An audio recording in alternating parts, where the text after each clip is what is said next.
Siti mencium makhluk lucu tapi menyeramkan itu. Kucing itu seketika meronta lepas dari pangkuan Siti dan berjalan perlahan-lahan beberapa langkah, kemudian berhenti tepat pada sebuah pohon besar. Siti berpikir tak ada salahnya dia berteman dengan binatang lucu itu. Maka dia pun segera mengikutinya dan duduk pada akar yang besar. Kucing hitam itu tiba-tiba lenyap dari pandangan Siti. Aneh, pikirnya, dan dia pun berusaha mencarinya. Namun tidak berapa lama,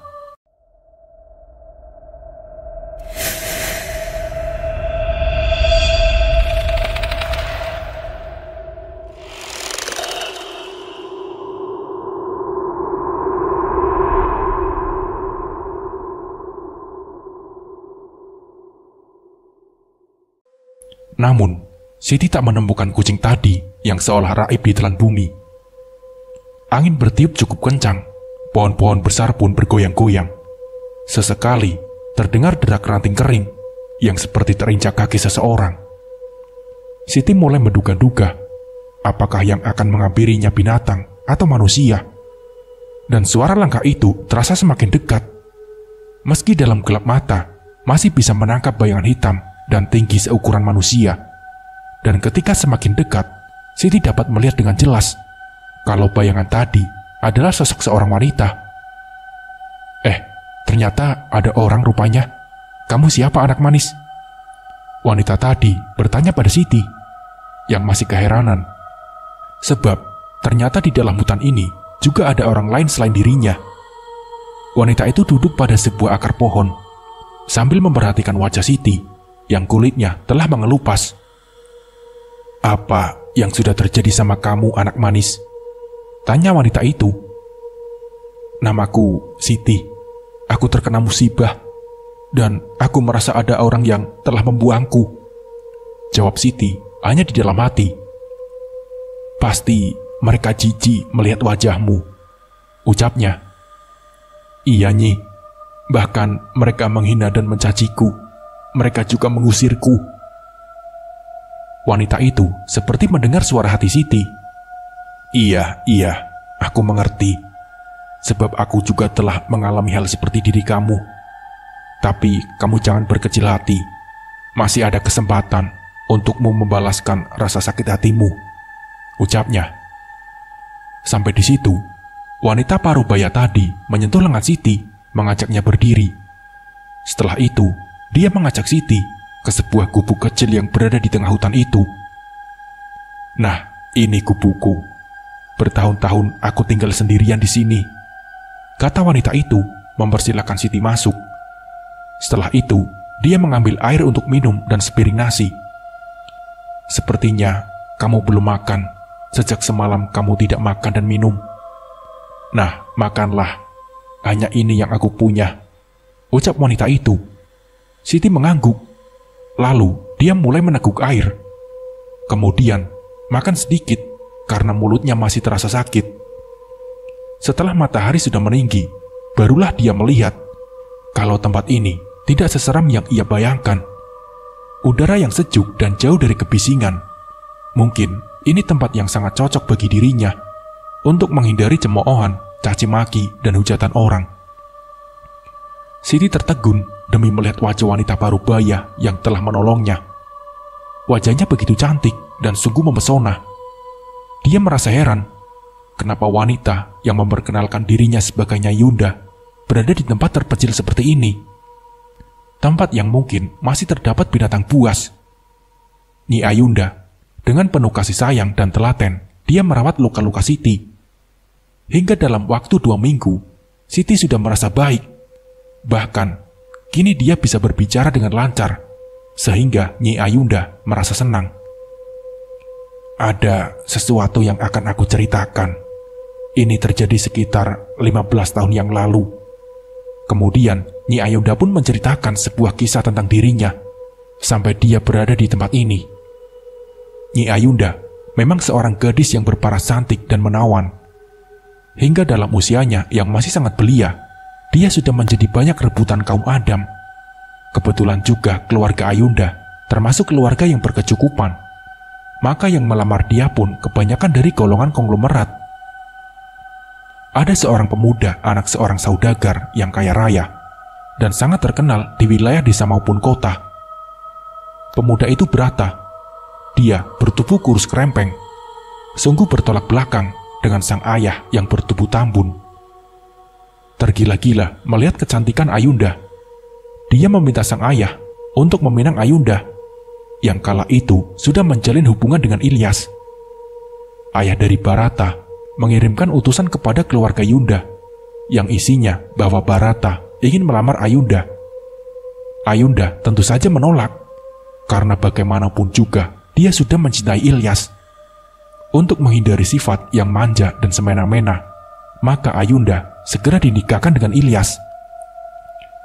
Tapi Barata bukan berhenti berharap, malah dia bertindak di luar dugaan. Ilyas hampir meregang nyawanya ketika sore itu baru hendak pulang dari ladang. Mereka, Barata dan dua anak buahnya, mengeroyok dan menganiaya Ilyas. Bahkan yang lebih parahnya lagi, Barata menculik Ayunda. Dia dibawa ke sebuah rumah kosong milik keluarga Barata. Barata berusaha untuk menggagahi Ayunda, namun dengan beraninya Ayunda menendang Barata hingga terjengkang ke belakang dan kepalanya membentur tembok. Barata menyuruh dua orang anak buahnya untuk mengikat Ayunda pada sebatang pohon.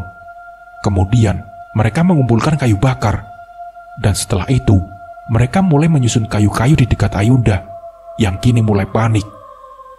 Barata sebenarnya hanya berniat untuk menakut-nakuti Ayunda saja, tapi salah seorang anak buahnya sudah kepalang tanggung. Dia menyiramkan minyak tanah ke tubuh Ayunda. Maka ketika Barata membakar kayu itu, api segera menyambar pakaian Ayunda hingga membakar tubuhnya pula. Barata pun terkejut. Dia memerintahkan anak buahnya untuk segera memadamkan api. Namun terlambat, karena untuk mengambil air dari dalam rumah butuh waktu. Maka ketika api berhasil dipadamkan, kondisi sudah lemah. Dan sementara itu, Barata dan kedua anak buahnya pun panik. Mereka bingung melihat kondisi Ayunda yang sudah nampak gosong. Mereka pikir sebentar lagi perempuan itu akan mati. Maka mereka pun segera menggali tanah dan mengubur hidup-hidup tubuh Ayunda. Namun kematian belum saatnya tiba. Ayunda merasa ada tangan kokoh yang menariknya dari luar, dan tubuh Ayunda berhasil keluar dari liang lahat. Setelah Nyi Ayunda tersadar kalau dirinya masih hidup, dia pun mencari-cari siapa atau makhluk apa yang memiliki kekuatan sebesar itu. Kau masih hidup, hai perempuan? Satu suara besar menggema menggetarkan gendang telinganya. Nyi Ayunda memandang satu sosok makhluk tinggi besar dan hitam legam. Nyi Ayunda tersurut mundur. Dia tak tahu makhluk apa sebenarnya. Kau jangan takut, hai perempuan. Aku akan menolongmu. Aku akan membebaskanmu dari segala penderitaanmu. Ikutlah bersamaku. Kau akan tahu betapa aku memiliki kesaktian yang jarang ada tandingannya. Perintah makhluk itu. Sejenak, Nyi Ayunda pun ragu. Namun setelah mengingat penderitaannya, maka dia pun bertanya, Ampun Tuan Raksasa, namaku Ayunda. Kalau boleh tahu, siapakah Tuan dan makhluk apakah Tuan ini? Tanya Ayunda dengan perasaan takut. Aku adalah penguasa hutan Cadas Pangeran. Orang-orang menyebutku Raja Alam Arwah. Siapapun yang masuk wilayah ini, aku jamin tak ada orang yang bisa keluar dalam keadaan hidup. Tapi setelah aku melihat penderitaanmu, aku berubah pikiran. Aku akan mencabut nyawa ketiga orang yang telah menguburmu lewat tanganmu. Ayolah, kita ke tempatku, ucapnya. Bagi Ayunda, tak ada pilihan selain mengikuti keinginan makhluk yang disebut Raja Alam Arwah. Nyi Ayunda melanjutkan ceritanya sampai ia sembuh dari luka bakar. Bahkan kini wajahnya secantik Dewi Kayangan. Sang penguasa alam arwah memberikan sesuatu keajaiban. Secawan darah yang telah ditambahkan ramuan telah membuat wajah Nyi Ayunda dari yang semula buruk menjadi cantik menawan. Dan sang penguasa juga memberikan sebatang besi kuning sebesar jarum. Besi kuning itu juga tidak bisa disebut susuk atau pelet. Tak seorang pria pun yang mampu untuk melawan kekuatan itu. Mereka akan bertekuk lutut dan meminta aku untuk mencintainya. Nyi Ayunda mengakhiri ceritanya. Lalu apa yang telah Nyai lakukan setelah memiliki kekuatan itu? Tanya Siti ingin tahu. Aku mulai membalaskan sakit hatiku. Aku membuatnya jatuh cinta. Kemudian mereka aku habisi, ucap Nyi Ayunda. Apa ada syarat tertentu kepada sang penguasa alam arwah tersebut? Tanya Siti. Tentu ada. Setiap pemberian pasti harus ada timbal baliknya. Semula aku merasa berat karena harus melayani nafsu iblisnya. Tapi apa boleh buat, dia telah memberikan aku kehidupan baru yang jauh lebih baik, ucap Nyi Ayunda. Maksud Nyai? Tanya Siti.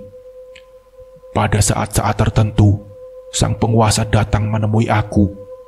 Dia meminta jatah agar aku melayaninya semalam suntuk, jawab Nyi Ayunda. Apa? Semalam suntuk? Apakah Nyai tidak takut melihat wajah makhluk itu? Tanya Siti. Tidak, karena dia datang dengan wujud seorang pria tampan yang belum pernah aku lihat di dunia ini, jawabnya. Bagaimana jika aku ingin memiliki ajian itu juga, Nyai? Tanya Siti kembali. Bisa, asal kamu menerima syarat seperti yang telah aku ceritakan tadi. Lagi pula, aku sudah merasa puas karena dendam dan segala yang aku inginkan sudah terpenuhi. Selain wajahku cantik, aku juga mempunyai sebuah rumah mewah dan harta yang berlimpah. Semua itu aku dapatkan dari laki-laki korban susuk pemikat arwah yang sudah menyatu dalam darahku, jawab Nyi Ayunda. Tanpa terasa, malam telah kembali tiba. Nyi Ayunda terlihat seperti tengah mempersiapkan sesuatu. Siti memperhatikan gerak-gerik wanita parubaya yang berwajah cantik itu. Timbul dalam hatinya untuk memiliki wajah secantik paras Nyi Ayunda. Apapun resikonya, aku harus memiliki ilmu pelet itu, kalaupun harus melayani sang penguasa alam arwah, Siti membatin. Malam semakin sunyi. Sinar rembulan yang tengah purnama mampu menembus rimbunan pohon, sehingga tempat di mana Siti sekarang tinggal terlihat agak tamaram. Suara-suara dari puluhan bahkan ratusan serangga malam saling bersahutan, seperti kidung malam yang akan menemani sang maut dalam mencari mangsa. Bayangan-bayangan pohon yang bergoyang-goyang terlihat seperti tangan-tangan raksasa yang sedang menari mengelilingi bangsanya untuk dijadikan korban. Dan bayangan raksasa itu kini berdiri tegak di hadapan Siti. Siti terkejut dan segera membuang lamunannya. Ia beringsut menggeser duduknya. Dengan penuh ketakutan, dia melihat makhluk itu dengan menutup mata dengan sebelah tangannya.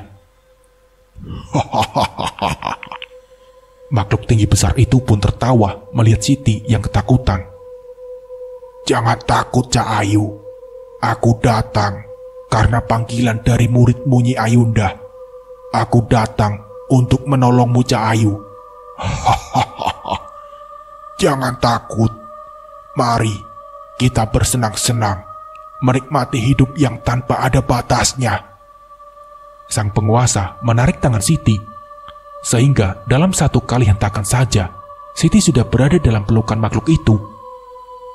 Mungkin ini waktunya, hati Siti berseru kegirangan, dan makhluk tersebut pun kemudian membawa Siti ke sebuah kamar. Siti dibaringkan di sebuah batu altar. Dalam hati Siti bertanya-tanya, apakah dia akan diberikan ilmu, atau sebaliknya akan dijadikan tumbal bagi Nyi Ayunda. Untuk beberapa saat lamanya, perasaan Siti terombang-ambing. Sampai akhirnya Nyi Ayunda datang dengan membawa cangkir yang berisi cairan berwarna merah. Nah, minumlah anak manis, kata Nyi Ayunda sambil memberikan cangkir. Siti menerimanya, namun dalam hatinya masih diliputi keraguan. Ayolah minum, kamu akan merasakan kehidupan lain yang belum pernah kamu alami. Nyi Ayunda kembali membujuknya. Sehingga Siti pun meminum cairan merah itu, yang terasa bau anyir seperti darah. Tak berapa lama kemudian, Siti merasakan kalau cairan tadi mulai terasa bereaksi, seluruh tubuhnya terasa panas. Perutnya seperti dirajam oleh ribuan duri-duri tajam. Kepalanya pun terasa pening dan berputar-putar. Akhirnya, Siti tak sadarkan diri dalam beberapa saat. Dan setelah dia membuka matanya, dia mendapatkan dirinya berada di atas kasur empuk. Matanya memandang dengan rasa tak percaya kalau kini dia berada di sebuah kamar mewah yang hanya dimiliki oleh para pejabat tinggi negara. Namun anehnya, kamar itu terlihat klasik dengan segala interior dari zaman abad masa lampau yang ia tahu hanya lewat cerita atau dongeng sebelum tidur. Dan lebih takjub lagi ketika ia mengelus lengannya yang terasa halus. Dia pun terbangun dari pembaringannya. Dia berjalan menghampiri cermin yang cukup besar. Rupanya benar yang dikatakan Nyi Ayunda, kalau ramuan dalam cairan tadi telah membuat wajahnya berubah menjadi cantik. Bahkan jauh lebih cantik dari wajahnya yang dulu. Siti tersenyum-senyum sendiri. Tanpa sadar, kini di belakangnya ada seseorang yang memperhatikannya. Dari bayangan dalam cermin, Siti melihat seseorang pria berwajah tampan tengah memperhatikannya sambil tersenyum. Siti memang terkejut, tapi dia sudah maklum kalau pria tampan itu adalah jelmaan dari sang penguasa alam arwah. "Kamu cantik sekali, istriku," ucap pria di hadapannya dengan suara yang lembut. "Siapakah kakang ini?" tanya Siti meredam ketegangannya. "Panggil saja aku Gentapati," jawabnya. "Oh, apakah kakang memanggilku istri?" tanya Siti. "Benar, karena malam ini adalah milik kita berdua dan layaknya sepasang pengantin baru. Malam ini kita habiskan mereguk kenikmatan dunia kita. Apakah kamu sudah siap, istriku?" tanyanya. Dan tanpa menunggu jawaban dari Siti, sosok Gentapati langsung menghampiri Siti. Kemudian ia mendaratkan ciuman-ciuman bibirnya yang panas sambil melucuti pakaian yang menempel di tubuh Siti, yang kini mulai terbakar gelora birahi yang sejak lama tak pernah ia rasakan lagi. Dan benar saja apa yang dikatakan Nyi Ayunda, kalau makhluk yang kini berwujud sebagai Gentapati akan terus menggempur tubuh Siti yang telah halus mulus itu hingga penghujung malam tiba. Sementara itu, di kediaman Bidan Ida, Ramli merasa bingung atas hilangnya kakak iparnya. Dia bertanya kepada Bidan Ida tentang keberadaan Siti. Kemudian, ibu bidan itu pun mengatakan tidak tahu pasti, karena dia sendiri malam itu tengah berada di rumah seorang pasien. Ramli pun duduk tercenung, namun matanya menangkap sesuatu kilatan cahaya dari sebuah logam. Dan penasaran, Ramli pun memandangi kilauan cahaya matahari dari pantulan sebuah logam yang berbentuk pipi.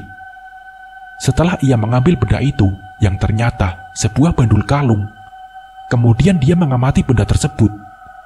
Sepertinya dia tengah mengingat-ingat. Dia pernah melihat benda itu dipakai seseorang. "Iya, aku ingat sekarang. Bandul ini adalah milik Mawar. Apakah mungkin dia yang melakukan penculikan ini?" Ramli bertanya dalam hati. "Terima kasih, Ibu. Sepertinya benda ini ada sangkut pautnya dengan kehilangan Siti. Sekali lagi, saya mengucapkan terima kasih karena Ibu telah banyak membantu Siti di saat orang lain membencinya. Itu sudah menjadi kewajiban saya, karena kebetulan saya mengerti tentang ilmu kedokteran. Tapi sayang, saya telah gagal menjaga Siti," jawab Bidan Ida. "Tidak, Bu, saya akan mencari tahu siapa orang yang telah membawa Siti," jawaban Ramli tentu saja membuat Bidan Ida cemas, sebab dia tahu perangkai anak muda itu yang dulu selalu membuat onar. Setelah pamit pada ibu bidan, Ramli pun mendatangi rumah Anwar. Sementara itu, Anwar tengah duduk sendirian di teras rumahnya. Wajahnya nampak tegang ketika melihat kedatangan Ramli. Namun, dia berusaha menutupi ketegangannya dengan menyeruput gelas kopinya. Terlebih lagi saat Ramli duduk di sampingnya dan memandangi bagian lehernya. Benar juga apa yang diperkirakan Ramli. Di leher Anwar terdapat rantai kalung tanpa bandul yang biasanya selalu ia pakai. "Tumben sih, kamu gak pakai bandul celurit kalung? Bosan ya?" tanya Ramli memancing. Anwar kelihatan gugup, namun ia berusaha untuk bersikap wajar. "Itu bandulnya hilang waktu aku renang di sungai tempo hari." Anwar pun menjawab sekenanya. "Di sungai apa di depan rumah bidan Ida?" pertanyaan Ramli menyudutkannya. "Apa sih maksud kamu? Aku bilang hilang ya hilang. Ngapain kamu maksa aku?" jawab Anwar. "Ini buktinya. Aku dapat ini di depan rumah ibu bidan. Berarti kamu datang entah sama siapa malam-malam. Terus kamu bawa Siti. Sekarang kamu jawab pertanyaan aku dengan jujur. Kemana kamu bawa Siti?" ucap Ramli. "Aku gak tahu. Lagian aku ngapain bawa dia? Jijik tahu," ucap Anwar. "Nah, saking jijiknya, terus kamu menculik Siti malam itu saat ibu bidan gak ada. Apalagi kamu kan marah saat istri kamu didorong sama Siti, iya kan?" bentak Ramli. "Kenapa sih kamu yang berisik? Terus aku mesti gimana? Harus ngaku kalau aku sudah nyulik dia?" bentak Anwar. "Ya, aku pengen kamu ngaku, biar aku ada alasan buat ngabisin kamu," ucap Ramli. "Sombong amat sih kamu. Dulu orang takut bukan takut sama kamu, tapi segan karena orang tua kamu. Nah sekarang kamu itu cuma gembel, gelandangan tahu," ucap Anwar. "Justru sekarang karena aku gembel, jadi tidak ada orang lain yang ngelarang aku buat ngabisin kamu." Sampai di situ Ramli berkata. Tangannya dengan cepat meraih leher baju Anwar. Kemudian tubuh Anwar digancetnya pada dinding. Anwar mengeluh ketika perutnya dihantam lutut Ramli, sehingga kepala Anwar sedikit menunduk. Dan dengan pukulan yang bertubi-tubi, Ramli tak memberi kesempatan pada Anwar untuk melakukan perlawanan. Tubuh Anwar melorot dan mencium lantai. Dia mengerang kesakitan. Dari hidungnya mengalir darah segar. "Ini baru peringatan buat kamu. Nanti kalau aku dapat bukti kamu terlibat, maka aku tidak segan-segan buat ngabisin kamu. Paham?" ucap Ramli. Setelah berkata begitu, Ramli meninggalkan Anwar. Namun baru saja dia melangkah, seorang pria berteriak karena melihat Anwar yang tertungku penuh darah di wajahnya.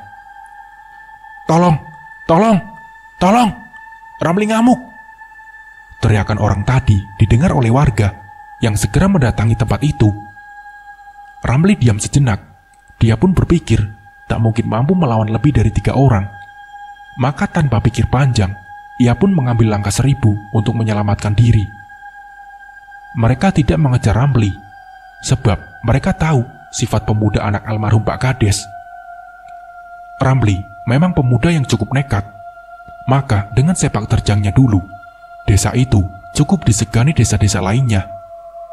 Ramli sejak peristiwa kebakaran itu yang menewaskan kedua orang tuanya, kakaknya beserta keponakannya yang masih balita.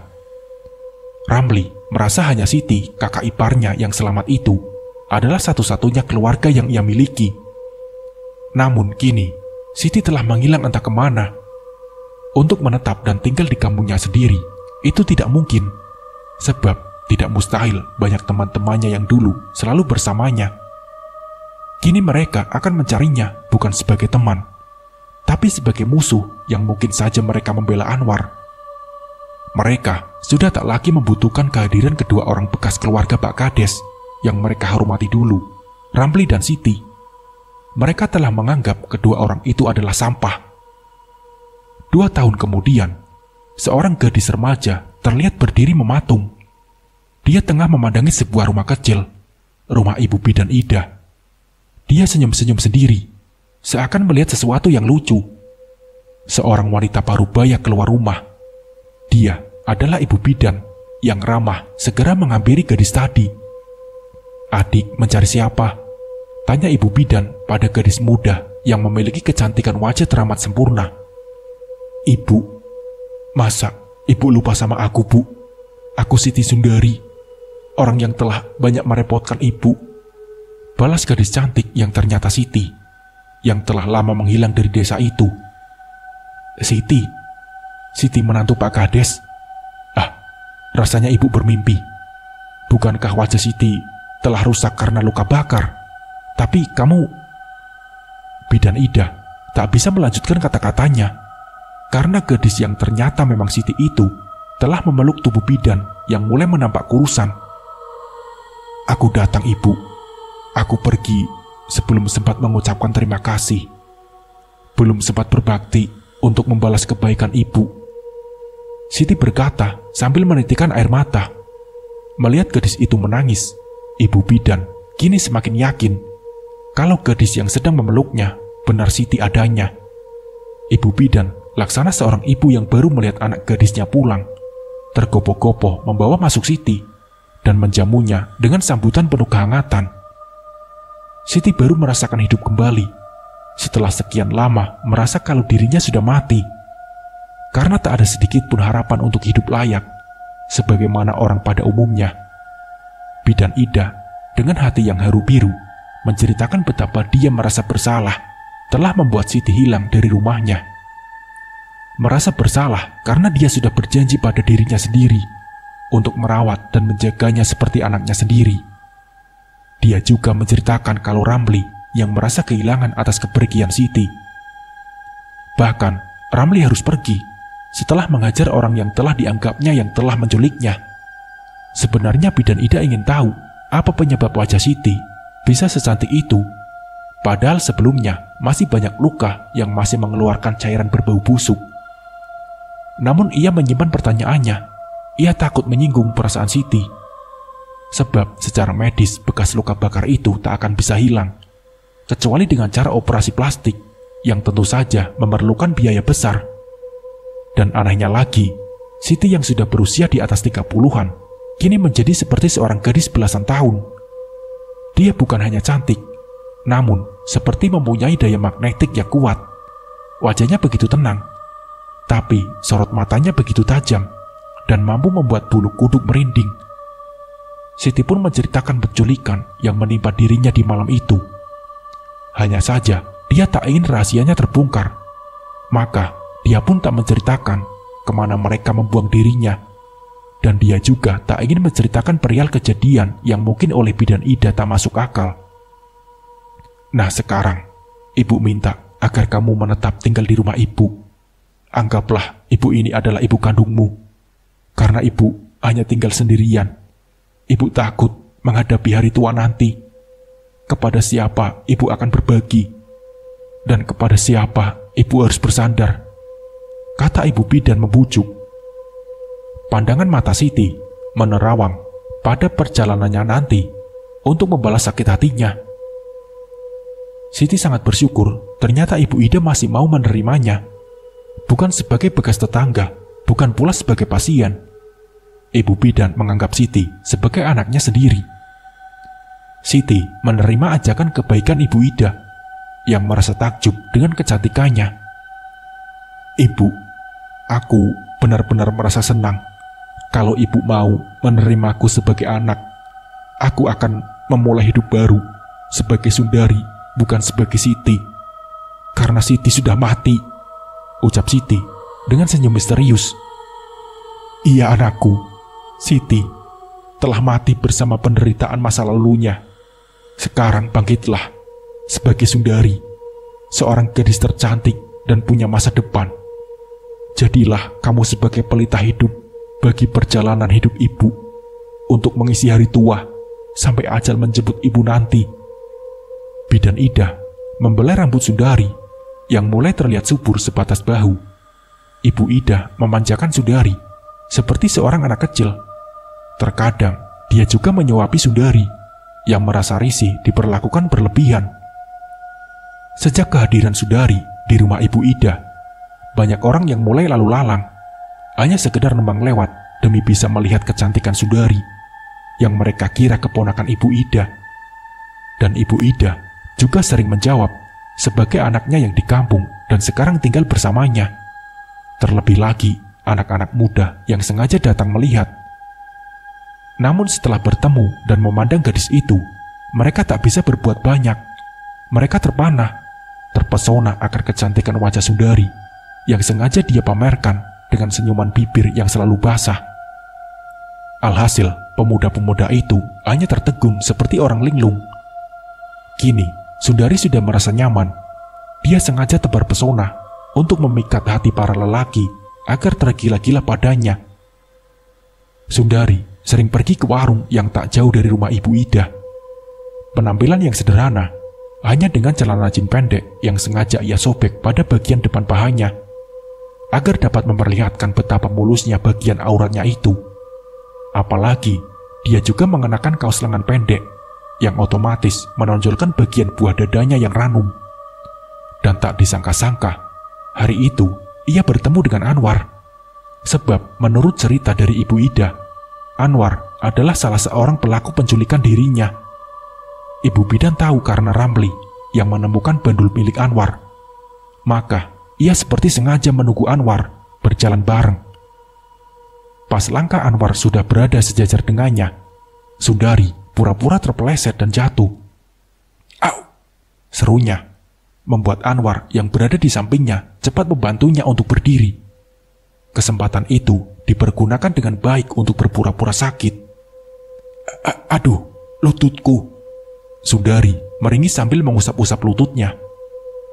Tentu saja itu juga kesempatan buat Anwar untuk bisa menyentuh tubuh halus gadis yang menjadi buah bibir itu. "Coba saya lihat." Anwar menyentuh lutut Sundari yang sebenarnya tidak kenapa-napa. Kini matanya pun melirik pada paha mulusnya yang terpampang dari celana jin yang bolong. Anwar menelan ludahnya berkali-kali, ingin rasanya dia menyentuhnya. "Jangan cuma dilihat dong mas, dielus gitu, biar aku gak sakit," ucap Sundari. "Oh, iya, jawab Anwar. Dengan gugup dan bagai kerbau dicucuk hidung, Anwar pun menurut. Dia mulai menyentuh kulit mulus paha Sundari yang sengaja membiarkannya, sehingga napas Anwar terdengar memburu. Dan ketika mata Anwar bertatapan dengan matanya, Sundari sengaja mengerling sambil tersenyum, dan sesekali dia memainkan lidahnya. Hati Anwar dibuat porak-poranda oleh badai asmara yang sengaja dibuat oleh Sundari, hingga perasaan lelaki yang sudah berkeluarga itu lupa segalanya. Dia lupa kalau saat itu ada yang memperhatikannya. "Beruntung banget ya kamu bisa menyentuh gadis secantik dia." Seseorang ibu sudah berdiri di dekat mereka. Anwar ingin menarik tangannya dari paha gadis di depannya, namun begitu sulit karena gairah kelelakiannya telah berkobar dan ada hasrat yang harus ia tuntaskan. Anwar tiba-tiba secara spontan mencium pipi Sundari.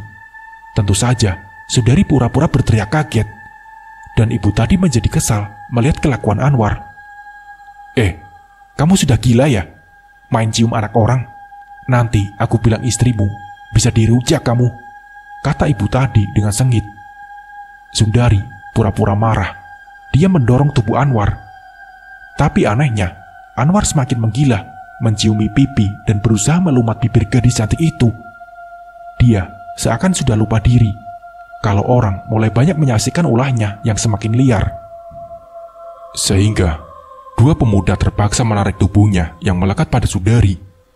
Jika diperhatikan, ada senyum yang menyeringai dari bibir ranum gadis itu.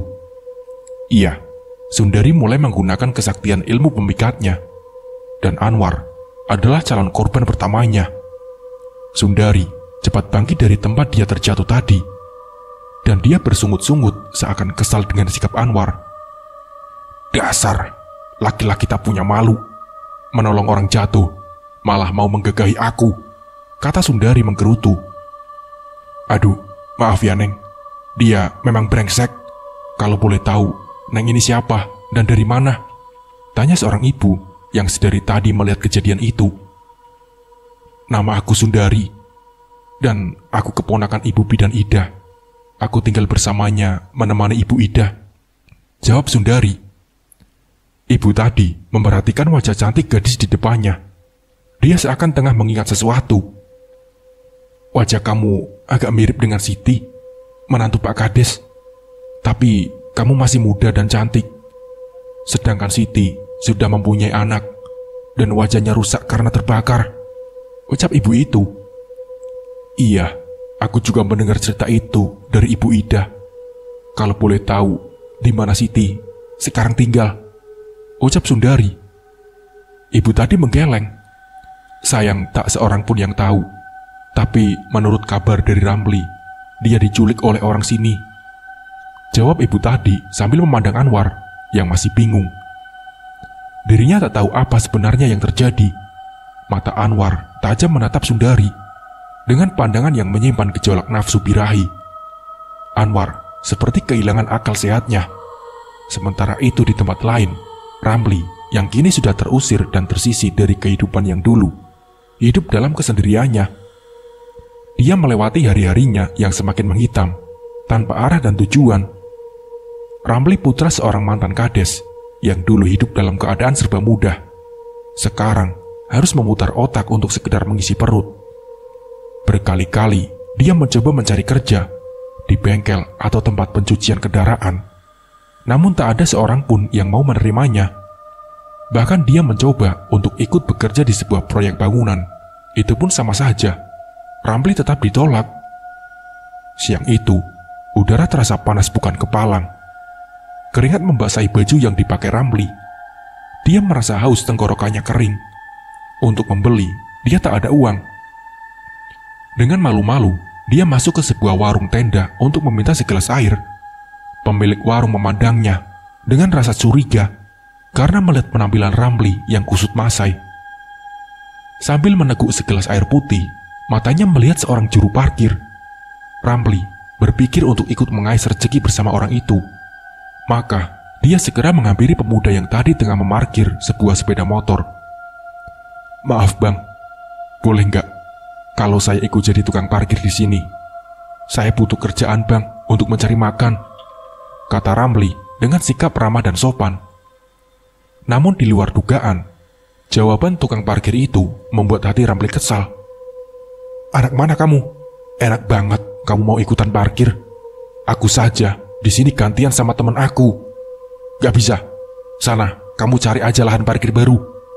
Jawaban pemuda itu terlalu berlebihan. Oke, aku sudah terlanjur ngomong baik-baik sama kamu. Sekarang, aku minta dengan baik, serahin lahan parkir ini ke aku.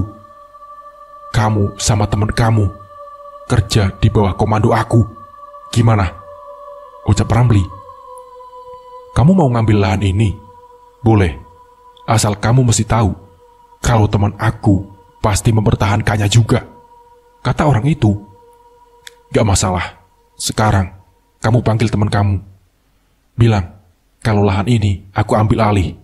Paham? Ucap Ramli lagi.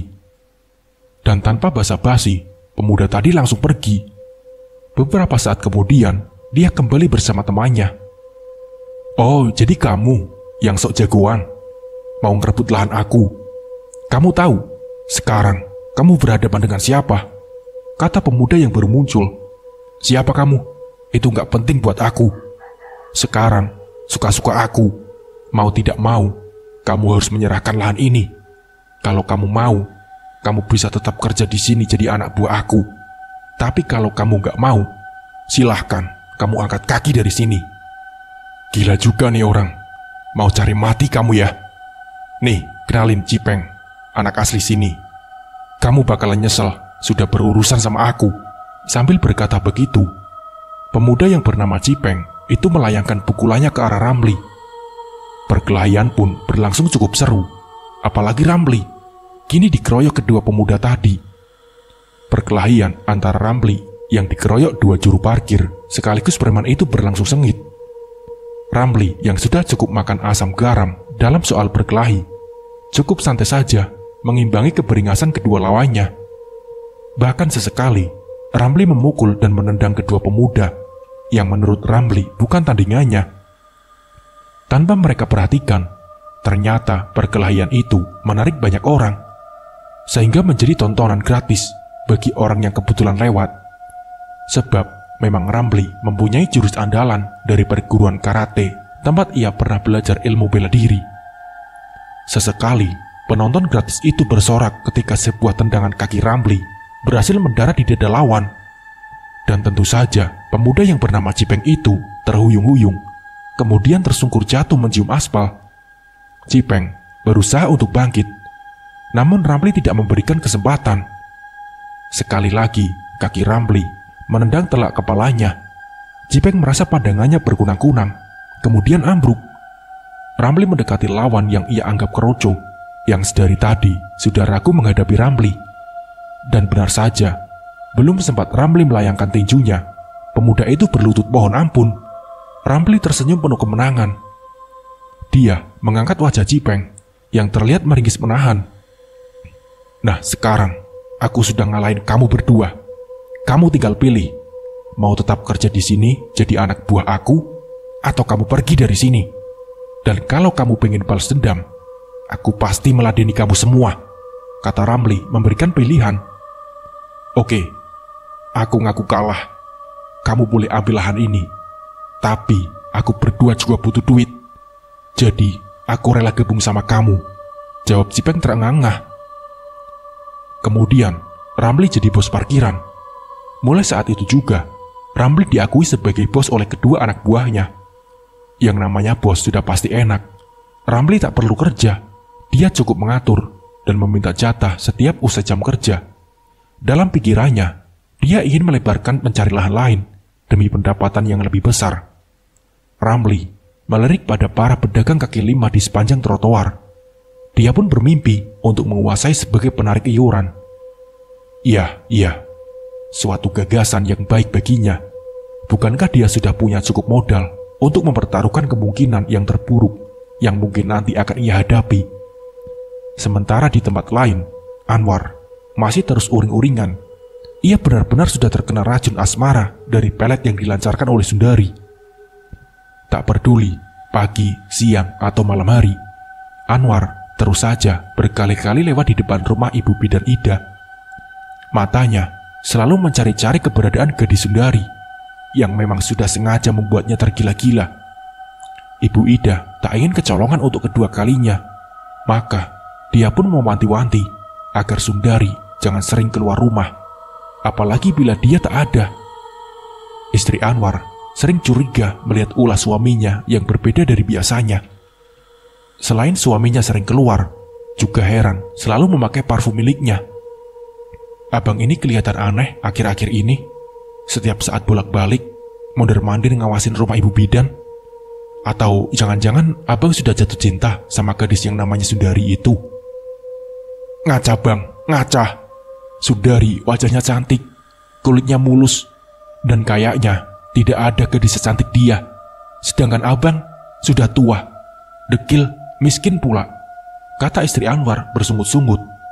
Sudah deh, kamu tahu apa? Mau aku jatuh cinta kek, kasmaran kek, itu urusan aku, balas Anwar tak kalah sengit. Setelah berkata seperti itu, pandangan Anwar kembali menerawang. Dia masih ingat, bahkan masih ia rasakan betapa mulus dan lembutnya kulit paha gadis itu. Sayang, ada orang yang tahu waktu itu, padahal aku masih pengen merasakan kehangatan dan kenikmatan tubuh mulus gadis itu. Oh, Sundari, kapan kita bisa berduaan lagi? Ucap Anwar. Nah, tuh, mulai lagi deh kumatnya. Kamu masih mikirin cewek itu kan? Dasar kamu ya. Pikirkan nih, istri kamu. Pikirkan tuh anak kamu. Kerja yang rajin, jangan khayal melulu, ucap istrinya. Bisa diam gak?